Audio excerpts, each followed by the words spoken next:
salaamaaleykum mbokk téléspectateur ñu seetaan ci télévision Mbour TV ñu dellu si waat ak yéen ci seen émission Kër Ndanane New Look la ñu woote ci 2020 bi macha allah tey maa ngi leen nuyu fi nga xam ne mooy hôtel La Médina macha allah fekk si koo xam ne macha allah day kenn ci koo xam ne nañ ko présenté ci musique sénégalaise muy Fakoli waaye tey dafa am leneen loo xamante ni dafa ma fi indi muy artistes yi nga xamante ni daan yëpp gis ngeen ñuy def ay sensibilisation ci coronavirus bi nga xamante ni macha allah moom la ñuy woowee Covid 19 mi nga xamante ni jamono yi moo lëmbee àdduna lëmbee jamono ba tax na ci suñu façon waa Mbour ak artistes yi nga xam ne ñoo ne ci Petite Côte bi ñoom ñëpp daal di àndandoo daal di booloo daal di war a préparer benn single boo xamante ni dañ ko war a def pour xeex li nga xam mooy Covid 19 muy coronavirus léegi lay doon ak ki nga xamante ni rek mooy Tata Fakoli moom tam bu ko defee ñu waxtaan ak moom ci projet bi nga xamante ni moom la ñu initié naka la ñëwee ak pourquoi ñu daal di ànd ak artiste Petite Côte yi pour mën a def li nga xamante ni mooy son boobu nga xam ne moom la ñu bëgg a jagleel coronavirus 2020 alors xam naa ni dañu tàmm di wax naan ci laa bi ñu borom dàkkee tout de suite dañuy dugg ci studio bi xool na gars yi di waajee bu ko defee ñun tamit ñu daal di ñëw àggale émission Kër Ndanane New Look la ñu war ci 2020 bi.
voilà comme ni nga ko waxee ba tey rek ñu ngi fi ci hôtel La Médina macha allah tey buñ ko waxee dañuy ñëw fekk si koo xamante ni moom dafa marqué musique Sénégal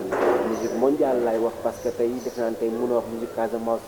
doo wax turam waaye te mënoo wax musique sénégalaise itam doo wax turam mais heureusement tey ñu fekk si ko fii nga xam ne ni mooy La Médina di boîte bi nga xamante ni moo ko moomal boppam mais comme tey dañuy ñëw ci beneen version boo xamante ni macha allah muy coronavirus bi nga xam ne daal lëbb Sénégal jamono yi ak Covid 19 bi nga xam ne jamono yi macha allah ñëpp ngi ci loru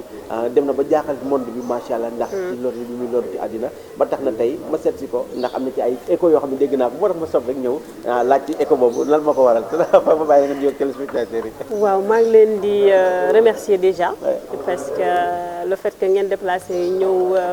jàppale ñu suñu combat rek lu rëy la di leen remercier bu baax a baax remercier Mbour TV. macha allah. en fait dama doon seetaan télé. di jékki-jékki gis samay confrères. ok artistes Dakar yi def seen benn aussi compil jagleel ko voilà kii ko jagleel ko si ko kii bi corona bi bah je me suis dit que pourquoi pas ñun. parce que tamit aussi je crois que tey jii gox goo gis rek am na ay artistes. et ce sera dommage aussi ñun ñi bañ a tamit aussi sensibiliser. suñuy mbokk wala sama suñuy am di jàmm ñu nekk si suñu côté. donc bien vrai que ni tey jii suñ ko jéenee tamit aussi du yem fii Saly rek. donc day dem partout. donc du coup je me suis dit que pourquoi pas aussi ñun tam ñu bokk ci combat bi aussi parce que ñun ñëpp la concerné. donc gis nañu que bon bi projet bi amee ba tey donc gars yi itam ñu ngi ci jàpp ak amul déjà xaaruñ ci moyen parce que dañu gis ne que lu ñëpp bokk la te ku nekk da ci war a partition. loolu comment ça te fait ça. bah écoute loolu ça me fait en fait du bien parce que je me dis que aussi lii mooy wane ni par exemple tey jii ñun Sénégal benn bopp la. ku ko nar a xar ñaar moom da ngay sonal sa bopp. voilà donc si affaire yi mel nii rek si maanaam problème yi mel nii wala tamit aussi naka laa ko mën a dugg ci sa wooyee yi mel nii yoo xam ne ni vraiment sa naqar maanaam la ñu xam ne ne voilà ngay xam ne ne vraiment ñun ñëpp benn lañ donc voilà mu doon loo xam ne vraiment ça m'encourage et ça me aussi donne la fierté d'être une Sénégalaise. Ah oui, bien sûr. Parce que day demee naan tey man mi ñëwee sax dama kontaan parce que en tout cas donc macha allah ku la xam-xam que nga ndax ku ni woon waaye boobu ko yow laa doon xaar. mu nekk histoire boo xamante ni nit ñi peut-être ñu koy fàttaliku. alors donc tey nga àndandoo ak artiste Petite Côte bi. donc ku ci mel ñoom grand Alsane Fall. ku ci mel Lamine Segnane Chacha. alors ñun ñëpp tey nga rassemblé leen pour un projet pour waajal si nga loolu dafa nekk loolu retrouvaille la. waaw retrouvaille la en même temps ñu ñaan aussi tamit retrouvaille bi bu mu doon loo xam ne. ah oui li ma gis ba macha allah parce que feebar moom wax dëgg yàlla muy retrouver nit ñi moom wax dëgg yàlla lu muy def ay retrouvaille moom ñu ngi ñaan yàlla tam ñu retrouver aussi yeneen am na anam yoo xam ne nii yi gën a kii quoi voilà yi gën a yaatu des trucs comme ça wala que mu ñu ay feebar di ñu rassembler pour ñu koy joytu des trucs comme ça mais ba ma leen wooyee aussi franchement dañoo nekk nit ñoo xam ne ni ñu humble comme d'habitude parce que je crois qu'un artiste dafa am maanaam xol bu yaatu parce que soo amee xol bu xat rek doo mën a voilà doo mën a def yenn yi donc vraiment ñu wane ko ba ma leen wooyee teg ñu benn baat teg ñu si condition teg ñu si dara parce que dañu ne combat bi ñoom seen combat bopp la voilà seen combat bopp la donc ce qui fait que après on s'est réunis ñu def la ñuy def yàlla jàppale ñu si ba tey. donc voilà donc comme ñi ngi ci parce que déjà man son bi ma ko dégloo déjà am naa ci mais nice na parce que déjà sama waa ji moo ci nekk di ko mixé wax dëgg yàlla mu koy def di ko def comme il faut donc tamit Soldia voilà moom tamit mu nekk koo xamante ne un mélomane la ci musique tey ngeen indi ko donc lii ça montre que vraiment vous êtes tous di combattre li nga mooy Covid-19 mu am baaxaay boo xam ne franchement il est sans façon en fait mënoon na commencer di wax ne li oui ñi non pas du tout tegu si moom itam baat ba ma ko wooyee rek lañ ñëw mu ne ma lii xoolal suñu combat la da nga si fekkoon sa ndeysaan ñun ñu si bëggoon si def mais comme tamit aussi mbooloo mooy doole donc on préfère bàyyi ñun suñu projet ñu ñëw ñu def sa projet bi donc du coup mu ñëw wuy si ñëw et sincèrement mu doon koo xam ne vraiment il est macha allah moom il est excellent moom macha allah moom def naa kenn du ko présenté sax ci wàllu musique waaye carrément ndax da ciy bay waar carrément quoi c'est ça exactement waaw parce que Mbour quand on parle de Mbour tey ji il fait partie des techniciens aussi taxaw waaw mën nañ ko considérer loolu moom wax dëgg yàlla parce que soo waxee musique Mbour il fait partie des techniciens qui sont vraiment yi am doole waaw yoo xam ne ay mélomanes lañu et il a plein d'idées plein d'idées xanaa yooyu yaay daw rek waaye sinon soo sonnulee moom wax dëgg yàlla macha allah donc defe naa te bu ñu tourné foofu aussi dañuy ñëw ci sa carrière quand même donc am na autant des gars filmés donc mais pour l'instant fan la affaire yi toll waaw parce que feebar bi sax d'ailleurs moo tax ba jénnetuñu woon di kii voilà exactement c'était prévu en été album bi de 12 titres voilà parce que dama boole ñaari liggéey yi métti je suis dans l'hôtellerie en même temps la chanson donc ce qui fait que ñaari liggéey yi dañoo fii voilà léegi nag il faut que su may def benn rek il faut que ma xaw a teggi benn bi pour ma mën a def voilà exactement parce que ñaari yëpp sooy dina wax ne da ngay dem jouer du spectacle après le lendemain nga war a yeew à 8 heures pour ñëw di liggéey ak say ak employé yeeg yooyu noonu ba day metti donc il faut que yenn saa yi nga teggi sa tànk si lii nii voilà mais sinon du question ne damaa bàyyi woy parce que tey la waa la gën a waaw parce que man damaa namoon sax morceau boobu parce que tey c'est un album moom bokk na ci album boo xamante ne macha allah sénégalais yi apprécié nañ ko donc loolu projet boobu album boobu naka la ñëw surtout morceau yow laa doon xaar boobu pour nga way ko daa amoon ku doon voilà. non en fait je m'inspire si samay histoire kii samay copines wala samay sœurs samay cousines des trucs comme ça en fait c'était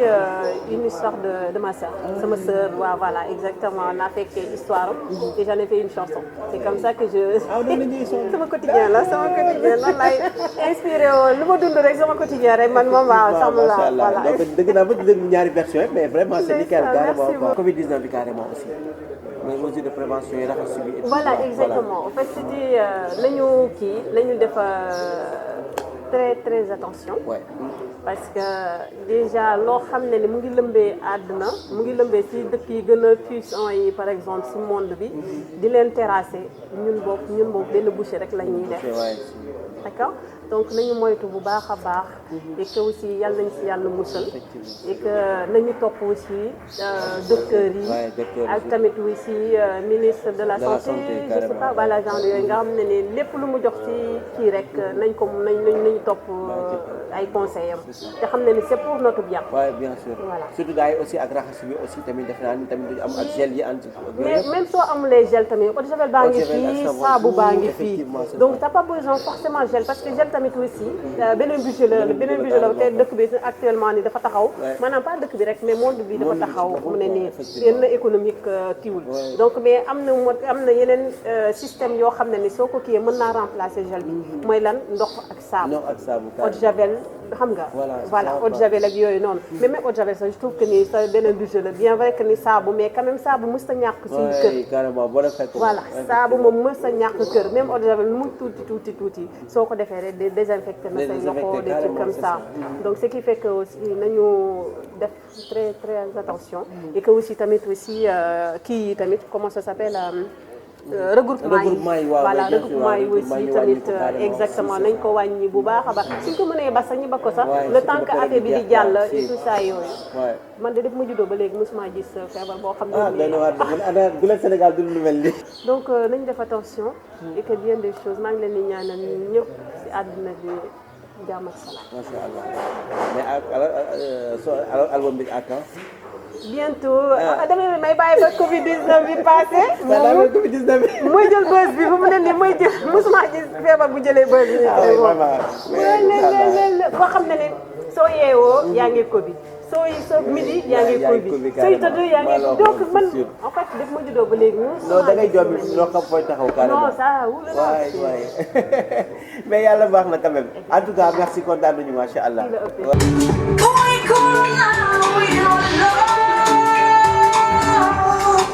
ma nuyu la dama. waaw maa ngi lay fay Elzo. sama xarit sama góor. di nuyu waa Mbour TV yëpp ku lim juum di nuyu waa Mbour nag naa leen kontaanati naa. macha allah yow ci Mbour TV. gis nga tey ma ñëw fii ci la Médina bett si leen ci li nga xam moom ngeen di waajal ci Covid 19 bi donc mën naa xam la pourquoi projet bi fu mu ñëwee. waaw déjà dañ ciy remercier Fakoli nekk suñu mag nekk koo xamante ni vraiment mu ngi bay waaram fii nii à Mbour plus précisément à Saly donc mu am idée bi rek mais comme déjà on est des artistes comme ni ma ko waxee woon démb on est des porteurs de voix gars yi dañuy déglu am nañu ay fans donc pourquoi pas ñu bokk ci xeex bi te mu nekk loo xamante ni yoon la donc àdduna wërngal képp ñu ngi nekk di xeex li nga xamante ni moo di le coronavirus donc ñun aussi ñu daal ciy def suñu wàll rek daal di bokk ci xeex bi mais li ma jot a dégg ci biir moom neex na moom xaw ma ko nag pare mais li ma jëlee dégg neex na donc tey alors donc tey ngeen am idée bi donc tey mën naa xam pourquoi aussi ngeen woote Covid 19 parce que ku ne xam ne nekk loolu mi ngi lor doomu aadama yi surtout à l'extérieur yéen ngeen xamante ne ay porteurs de voix ngeen donc ban message ngeen jox askan wi pour que ñu bàyyi ci xel. waaw juste que ni ñu topp les consignes du ministère de la santé. voilà surtout ça. voilà consignes yi nga xamante ne moom lañ joxe. di raxasu vraiment toog kër ga. vraiment ci loo xam ne nii daal bu dul urgence. nga la toogal kër ga. voilà parce que toog kër ga mooy gàllaaj. waaw surtout ça vraiment di raxas loxo yi di sang xale yi. di leen toppatoo parce que xale yi aussi xamuñu dara. vraiment di leen toppatoo di leen téye ci kër gi ñu toog comme instant bi école amul dara amul donc vraiment sàmm xale yi man surtout ci xale yi laay miser DJ parce que xale dafa sensible vraiment xale yi ak les enfants de la rue ñu ciy bàyyi xel bu baax c'est très important lu leen mën a jàppale rek ñu jàppale donc message bi en gros ça tourne autour de ça. macha allah donc en tout cas nga xam naa ne que bu génnee peut-être doomu aadama yi dañ ci bàyyi xel parce que li ma ci jot a dégg am na solo donc lan ngay ñaax gars yi ak lan ngay tàggatoo c'est ça. waaw juste naan leen rek morceau de sensibilisation la pour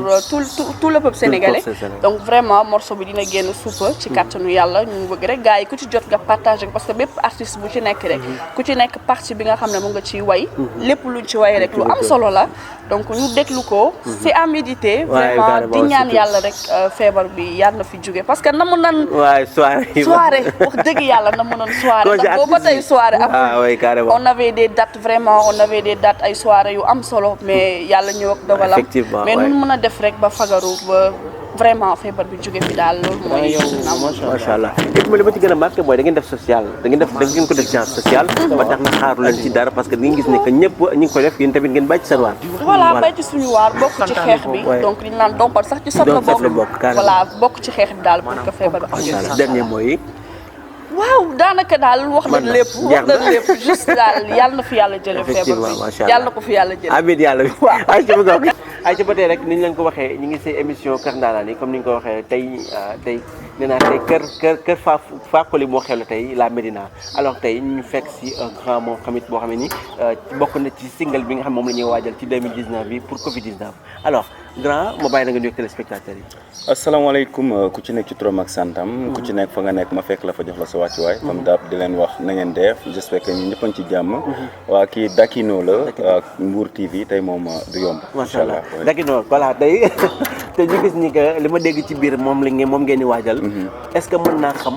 naka la projet bi ñëwee ak lu tax ngeen ñëw participer ci ak Abou. projet bi dañoo toog maa xëy maa mooy Fakoli te maa ngi koy nuyu parce que sama tante la en plus mu nekk sama mentor ci musique jële ma Dakar indi ma fii boobu léegi maa ngi fii pour ñu liggéey ci albumam donc la ñu xëy mu ne ma koy waxu affaire ndax mus nañu def benn son boo xam ne ni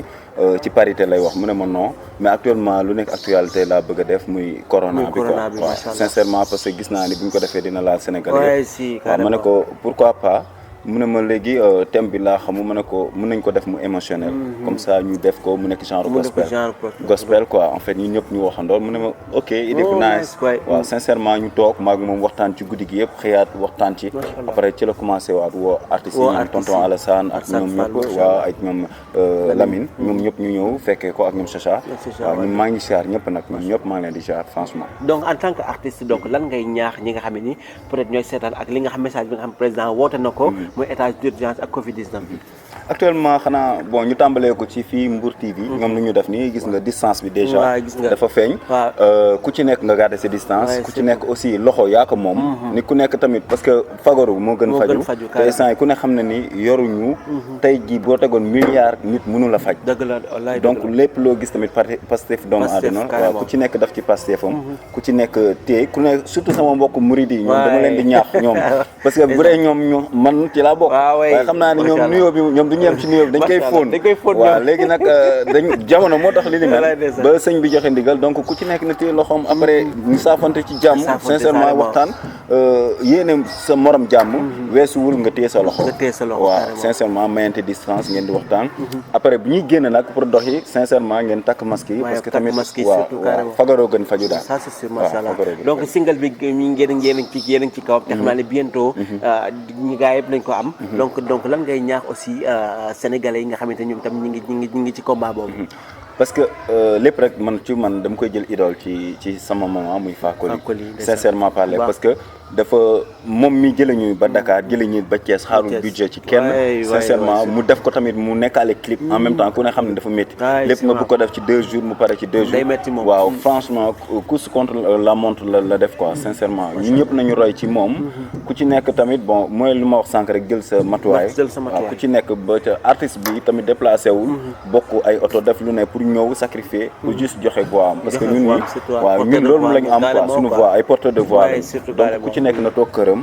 waaw lépp lu ñu wax consigne ñu respecté ko dafa nite maa ngi gis ni nëgam policiers yi wax nañu gars yi ñu génn ñu sànnante xeer ak yooyu mais ñu conscient dëgg xam nañ ni loolu defuñu ko parce que dañ leen a bañ parce que policiers yaakaar naa bu soleete ni aar la moo tax donc bu demee ba sës war a jël ay yat ak yooyu bañ na ba léegi jàppatuñ kenn di la yóbbu ci kaso parce que xam nañ ni corona ak lépp dañ lay dàq nga dem sa kër donc ku ci nekk na toog këram reste chez vous bi ñu woote rek nañ ko na ko gars yi appliqué donc kaddu gu mujj gi waaw di gërëm ñëpp di gërëm waa Mbour TV parce que yéen li ngeen def nii dafa nice sincèrement di jaar tamit sa caméraman bi waaw ak yow it ma lay siyaar di leen ndokkeel di gis na seen liggéey rafet na trop waaw gëm naa ni moom ci kanama nañ dajewaat ci yeneen i jamono jotaay sax inshallah fekk télé ba dana toj man maa loolu daf may neex nga fekk ma ci télé waaw noonu lay demee te day toj boobu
Kër Ndanane tey fii rek lañ ko defee ci la Médina juste pour ñëw seet si artistes yi nga xam ne ni macha allah ñoom ñooy waajal lu rëy ci Covid 19 muy coronavirus ba tax na tey gannaaw bi bu ko defee fa def ko keneen ba tax na may toog ak koo xam ne ni def naa kenn ku présenté sax si Mbour ndax moom tamit marqué na empreinte ci musique sénégalaise. dañuy dëkk di raxas suñuy loxo. bu ñu jógee ci toilette. bu ñu robinet sax bu ñu ko laalee. bu ñu amee occasion nañu raxas. ndox ak saabu. la ñu digal ne mën nañ koy utiliser. suma xol moo tooy ma wax la non suma rangoñ tuuru ma laal sama kanam. on comprend grave mais dañuy digle. ni laal sa kanam sax waroo ko jëfee. effectivement mais may jégalu ci waa santé. di jégalu parce que maa ngi joxe ay conseils yoo xam ne man dama ko soxla. di ko joxe ba pare am nu ma def. mais parce que suma xol. non dëgg la on comprend grand on comprend. ba tax na ñu ngi nekk ci projet bi. suñu jigéen. ak Lamine Signane mi nga xam ni. oui macha allah nitu kese la nekk ku baax ku ma jox cër koo xam ni ku ma respecté la ça se voit. koo xam ni lépp lu mu wax. kaamil la. lu mu wax téere la. am yar am teggin. Lamine waay. joxe cër. moo tax cër boobu lañ ko delloo. macha allah muy un artiste plein. Sénégal nag moom. mooy mooy loolu daal dëgg la mais dañuy wax ne rek lu jot rek. dëgg la lu jot yomb. day jot sax souvent mu jafe. parce que moo ñu dal ñun ñëpp. dëgg la rawatina maa ngi moom dafa mel dañu bokk yoon. waaye destin la ay. boolewaat ñu ak soxna si di. ku baax Fa Koli. di ku baax. di ko xam ni. réewam jaral na ko. lu ne. billaay parce que am na ñoo xam ne dañ ko mën dem uteeg jënd ko ay oto. billaay wallaay wala ñu tabax ci ay kër. di ko luye rek di dem mais moom dafa dem à part bi mu defee lii ba noppi.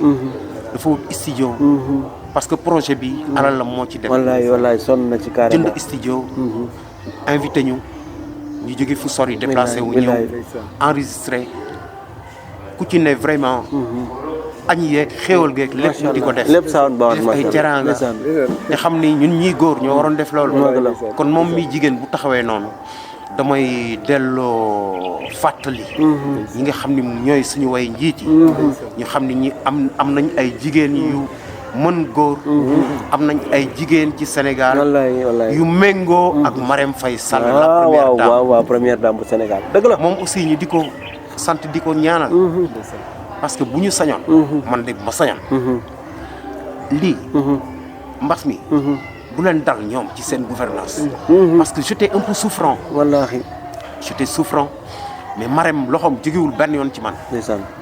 moo ci jàpp ma faju. ndeysaan. di ma nemmeeku ñu jox ma numéro boo xam ne saa yoo ma tolloo ci tolof ma war leen woo. ndeysaan. mais damay dem ba dama leen di rus a woo. ndeysaan. parce que góor gu nekk góor la. noonu la. donc ñoom ni ñu taxawee maa ngi leen di ñaanal sunu borom woyofal yen bi. amiin dindi. lépp luy comme tawat gi jaaxle bi ci Sénégal lépp dëj ci barke yonent bi ci barke Xaadimu Rasulillahi ci barke maam Seydi El Hadji Malick ci barke maam Abdoulahi Niass ci barke maam Baye ci barke Cheikh Ahmed Tidiane Chérif ci barke Abdoul Khadir Jilani ci barke El Hadji Omar Ndaw ci barke Aliou Seck Wanar ci barke El Hadji Ahmed Ndiéguène ci barke maam Cheikh Ibrahima Fall. wallaay. lii dañ ci Sénégal.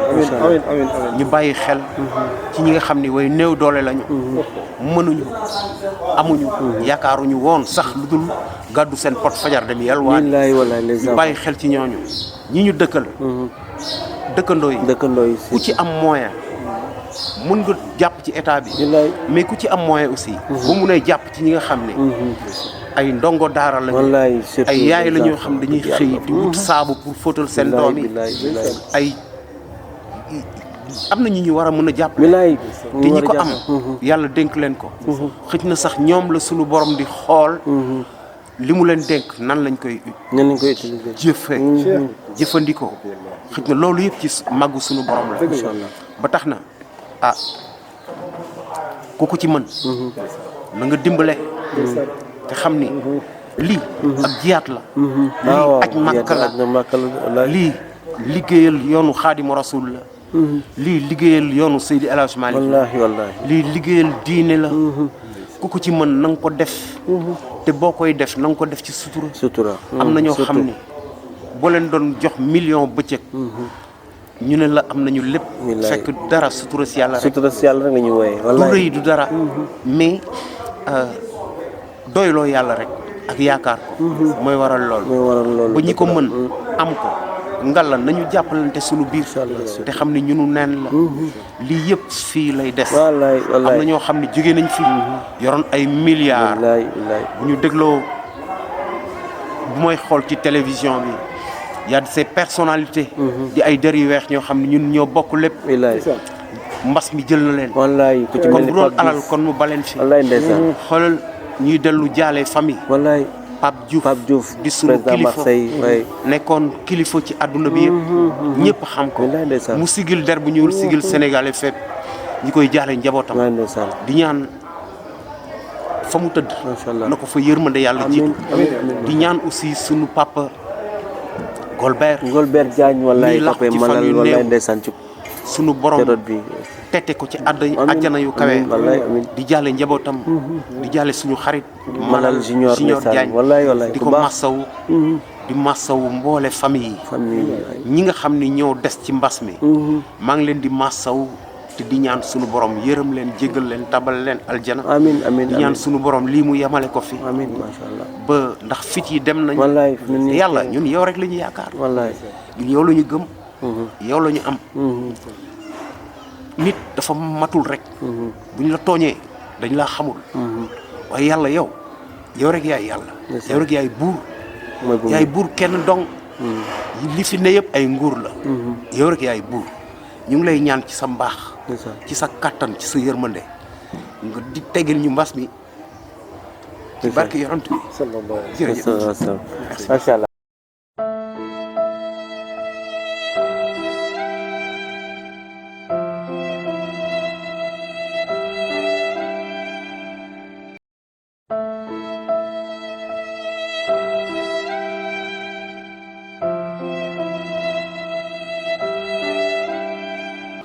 voilà merci beaucoup lii laa leen indiloon tey lii laa indi woon tey jox leen ko ci émission mag bi nga xamante ne mooy Kër Ndanane tey macha allah tey ñu tourné ko fi nga xamante ni rek mooy hôtel La Médina tey bu ñu ñëwee fii fekk si artistes yi macha allah ku ci mel ni ñoom fa mi nga xam ni mu am projet wu def benn son boo xamante ni da ci artistes yi dañ ci bokk Lamine Segnane Alsane Fall macha allah y a beaucoup de personnes yoo xamante ni tey jàpp nañ ci liggéey bi fa moom tamit depuis des jours moom tamit mu ñëw. ànd ceeg ñi artistes yi te vraiment ñoom ñu koy ndokkeel di ko ñaanal rek yàlla na ko suñu borom defal jàmm ak képp koo xamante ne fekk nañ la fi artistes ñoom Chacha macha allah ñoom ñëpp kenn desul ginnaaw ñoom ñëpp jàpp nañ ci combat bi tey gis nañu ko émotion am na Alsane Fall wax na ba ay xéewal génn ndax vraiment li ñuy métti lu mooy Covid 19 bi nga xam mooy coronavirus bi la muy lor bari na profito jaale ci Pape Diouf président Marseille mi nga xam ne nii macha allah